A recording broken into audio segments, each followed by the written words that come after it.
니하오. 오늘은 인재 블랙홀 된 중국에 대해서 얘기해 보겠습니다. 이달 들어 미국에서 인재 탈출이 가속화하고 있습니다. 자이반, 타이반의 엑소더스인데요.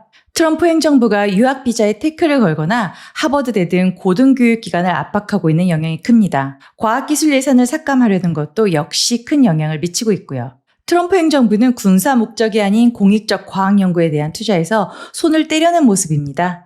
당연히 미국 내 과학기술 연구 환경에 타격을 줄 수밖에 없는데요. 이런 상황을 중국이 그냥 두고 볼 리는 없습니다. 이런 환경 이전에도 중국은 인재 영입에 굉장히 공을 들였습니다. 이미 시진핑 중국 국가주석 주도로 2030년까지 글로벌 인재 유치 목표를 명확하게 설정을 한 적도 있습니다. 중국은 과거 천인 계획 등을 통해서 세계적인 석학과 젊은 인재를 적극 영입한 적이 있습니다. 이들을 영입한 뒤 중국 내 연구 환경을 개선하고 재정 지원을 매우 크게 강화했습니다. 지난 트럼프 1기 행정부 때 차이나 이니셔티브가 시행이 됐습니다. 지금은 물론 해체됐지만 그 후유증은 여전히 남아 있습니다.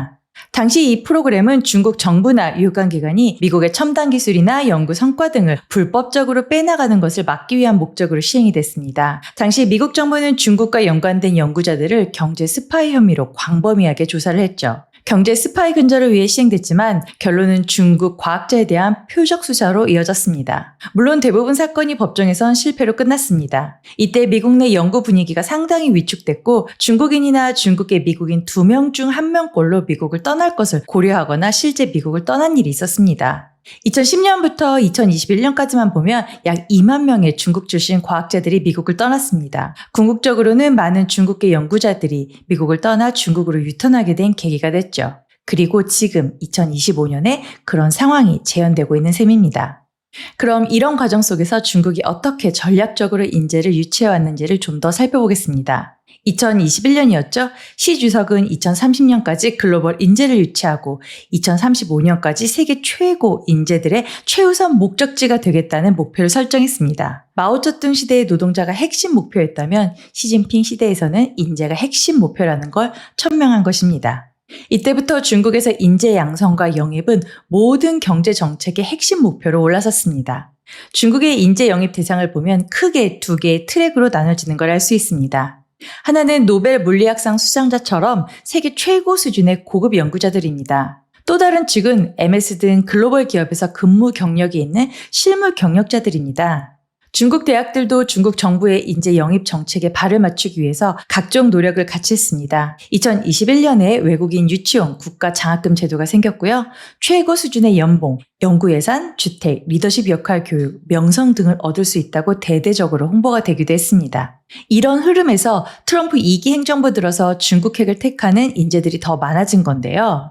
사례를 좀 살펴보자면 일단 찰스 리버를 꼽을 수 있습니다. 나노굵기 금속선으로 뉴럴의 신호를 감지하는 기술을 개발한 찰스 리버, 세계 최고의 나노 과학자 중 한 명으로 꼽히고 있습니다. 하버드대 화학, 생화학 학과장까지 지냈는데 최근 중국 칭화대 국제대학원에서 최고 교수 직급을 받게 됐습니다. 양자역학의 수학적 기반인 대수 이론 전문가로 꼽히죠. 리화신 오리건대 교수도 마찬가지입니다. 최근 상하이 수학융합과학연구소로 자리를 옮겼습니다. 프리스턴대 항공우주공학 석사, 인디아나대 응용수학 박사 출신의 첸민 퍼듀대 교수도 마찬가지입니다. 최근 중국의 닝보 동방이공대 교수로 소속을 옮겼습니다.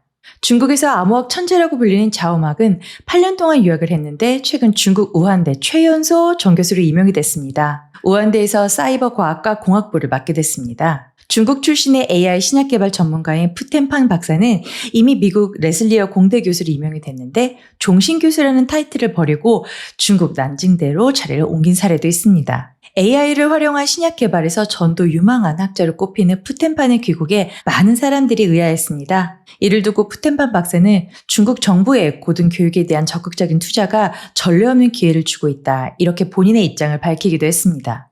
이뿐만이 아닙니다. 미국 미시간대에서 연구하던 30대 재료과학자 리용 씨는 최근 중국 난징대 수저 캠퍼스로 자리를 옮겨 투명 태양광 기술과 웨어러블 의료기기 개발에 매진을 하고 있습니다. 물론 이렇게 유명한 교수급 인력들만 중국으로 돌아가는 건 아닙니다. 중국 2위 파운드리 업체 화홍반도체는 올해 인텔 글로벌 부사장 출신의 팽파이를 신임 사장으로 임명했습니다. 중국 출신의 팽파이 사장은 반도체 업계에서 30년 이상 근무한 전문가인데요. 인텔에서 연구개발 책임자를 맡기도 했습니다.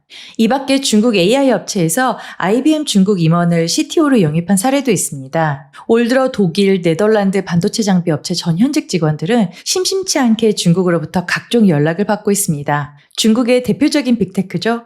화웨이의 경우 지금 받고 있는 연봉의 3배를 줄 테니 이직을 하라는 권유도 자주 하고 있습니다. 화웨이뿐만이 아니라 다양한 중국 빅테크에서 유수의 글로벌 업체들의 직원들에게 다양한 루트를 통해서 입사 오퍼를 넣고 있습니다. 주로 중국 출신 엔지니어들이 대상이 되고 있습니다.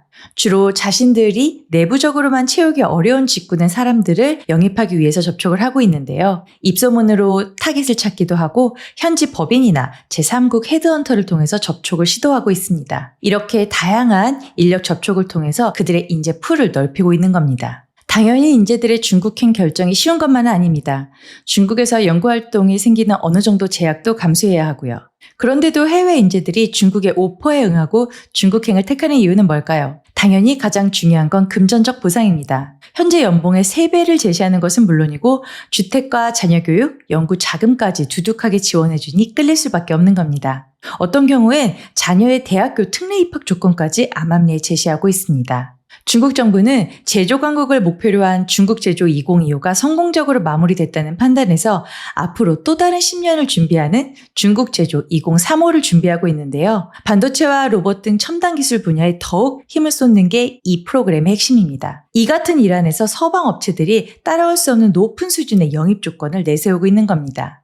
앞서 언급했던 우한대 사례를 다시 볼까요? 임용 조건이 엄청납니다. 중국에서 통상 전임 교수 연봉은 일반적으로 20만에서 35만 위안 정도입니다. 한화로 하면 3,800만 원에서 6,700만 원 정도라는 계산이 나오는데요. 칭화대나 베이징대 등 중국 최고 명문대 교수가 정부 주도의 프로젝트에 참여했을 때 받는 수준이 약 50만 위안 정도입니다. 그런데 우한대는 자오망을 영입할 때 60만 위안을 제시한 것으로 알려졌습니다. 1억 1,400만 원 정도입니다. 이와 별도로 정착지원금을 4억 원 정도, 연구비로 5,700만 원 정도를 별도로 주기로 했답니다. 최근 분위기를 종합해보면 해외에서 박사학위를 따고 중국으로 돌아와 3년 이상 교수로 근무하면 3년간 연구비 약 18억 원, 연봉 1억 5천만 원을 중국 정부가 보장하고 있습니다. 여기에 추가로 생활비와 특별 보조금까지 주고 있습니다. 게다가 중국의 연구 환경이 과거와 다르게 빠르게 개선되고 있습니다. 새로운 연구 기계들이 계속 들어오고 있고요. 중국의 인구 자체가 거대한 만큼 비교 불가능한 많은 데이터들이 수시로 쌓이고 있습니다. AI 개발 등에 있어서는 굉장히 연구 개발 조건이 좋은 셈이죠.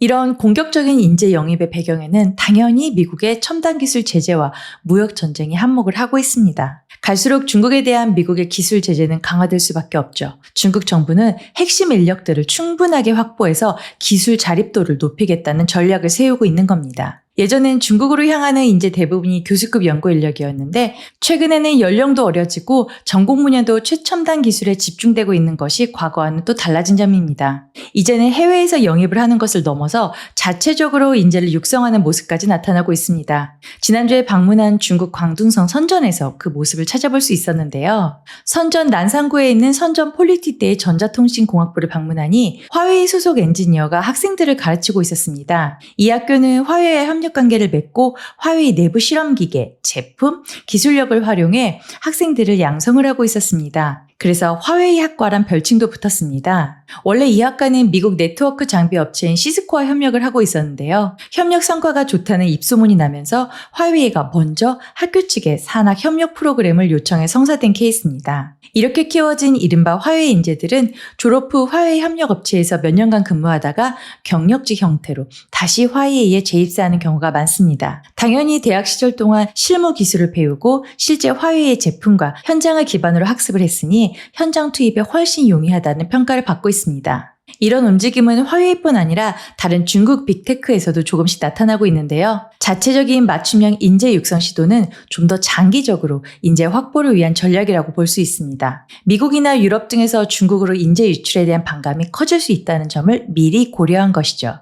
인재 확보를 위한 중국의 다각도 전략은 빠르게 성과를 내고 있습니다. 중국 내 최우수급 과학 인재는 최근 4년 동안에만 2배 이상 급증했고요. 생성형 AI 특허 수만 놓고 보면 2014년부터 2023년까지 중국의 생성형 AI 특허 출원수가 3만 8천 건을 기록했습니다. 같은 기간 미국의 6배를 넘어서는 수준입니다. 반도체 자금률은 작년에 20% 수준이었는데 올해 말 기준으로는 30%에 이를 것이라는 전망이 많습니다. 작년 네이처 인덱스 기준으로 세계 상위 10개 대학 중에 8곳은 중국 대학이었고요.